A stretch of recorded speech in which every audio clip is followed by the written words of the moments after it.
और साईं शमशेरुल हैदरी साहब, साईं अब्दुल जब्बार निज़ार कुछ मूट लिखियल है वो पढ़ी कंदुसि। लतीफ़ चवे थो, हंज मिड़ोई हंज मेरो मंझन नायकी,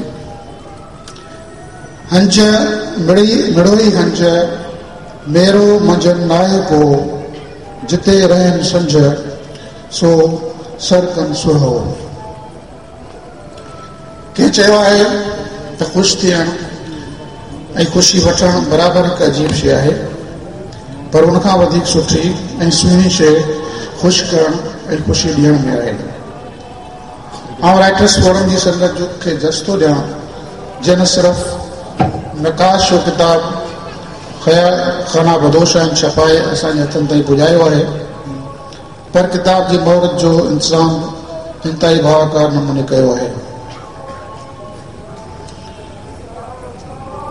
ऐं हिनमें किताब जी मोहरत जो इंतज़ाम भावाकार नमूने करे न सिर्फ़ साहिब किताब पर असां सभिनी खे ख़ुशी जी ख़ुशबू सां मुअतरु कयो आहे।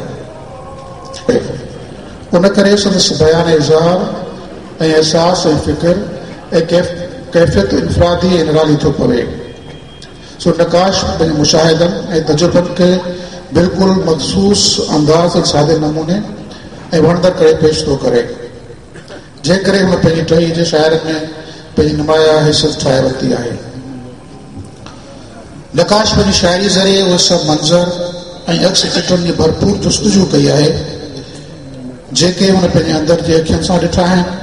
हर उन कैफ़े जो इज़हार कयो आहे जेका हुन ज़िंदगी जे कंहिं न कंहिं मोड़ ऐं कंहिं न कंहिं मरहले ते महसूसु कई आहे। ख़ासि तौर ते इश्क जो बयान ऐं इज़हार कीअं थो करे।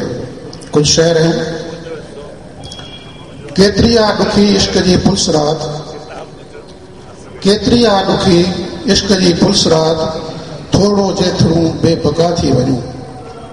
केतिरी आ ॾुखी इश्क जी पुलिस रात, थोरो जेतिरो बेबका थी वञूं।